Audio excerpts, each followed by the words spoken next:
So Michigan lost. I'm heartbroken. But it's next year. We got a couple things we got to do.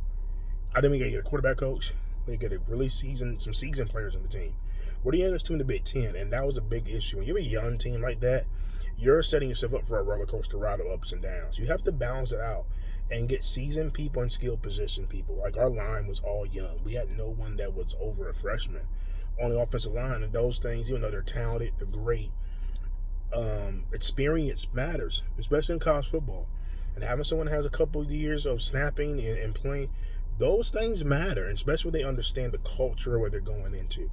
But we need to get a quarterback coach. I think that will help Bryce Woods on development. And I think we need to get a seasoned quarterback, like just even for 1 year.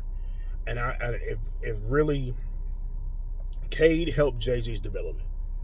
You know what I'm saying? We knew JJ had a better ceiling than Cade, but Cade was needed that first year. I think we had put JJ in that first year, it would have been something kind of similar with like how Underwood was. And it wasn't like JJ didn't get no PT. JJ got a lot of playtime that year. Cade was the clock management. That's what Cade was going to be to do. But a lot of people are trying to compare Underwood to Orgy. No, he can throw. Orgy didn't have really a good arm.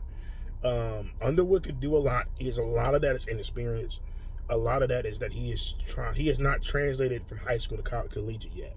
He plays a lot of time like he's playing high school, and that's not going to work. In high school, he was the man. Now he has to prove himself in college, and that's a different level of game plan and speed, reading defenses. Things are going to be a little bit more sophisticated at the college level, especially being at D1 school, playing at Michigan. You know what I'm saying? So he has to enhance his game. He has to make that step up. And he has to be surrounded with people that can do it. We need to get a better line.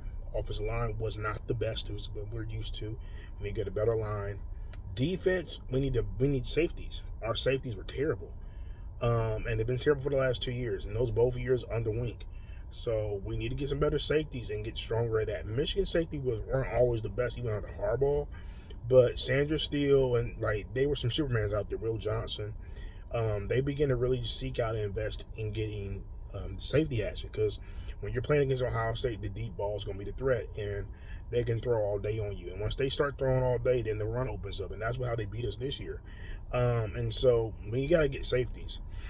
And so every time we play against a team, they may not beat themselves, so we have to get ready to be able to do that. I think we can still ground and pound. But I think this focus is so much because we had Underwood and we're going to do all this. I think we lost our identity. We had to get back to really what Michigan football is. It's a ground and pound team with solid and clock management, quarterbacking. That's really what it is. Now, if you have a talented quarterback, the potential that Bryce Underwood has, then yeah, that bums the gameplay and all that. And ideally, have Marsh, who's another phenomenal wide receiver that's emerging. But I think we get the wide receiver from Michigan State.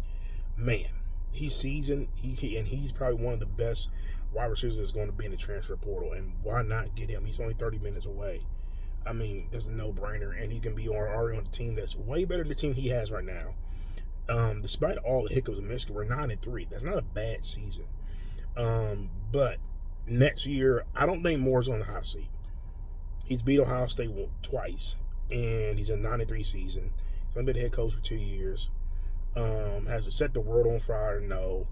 But he's won some meaningful games. He's won some big games. But we're in the lead now. People want results instantaneous, so they're coming for your head.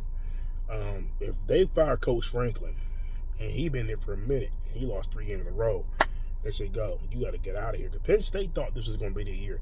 Penn State thought they would be where Indiana was at. That's really where Penn State thought they was going to be at. They thought they would be in the position that Indiana's at.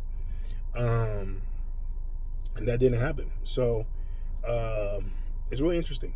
But we're going to see how college football is. Michigan, we got to make some improvements.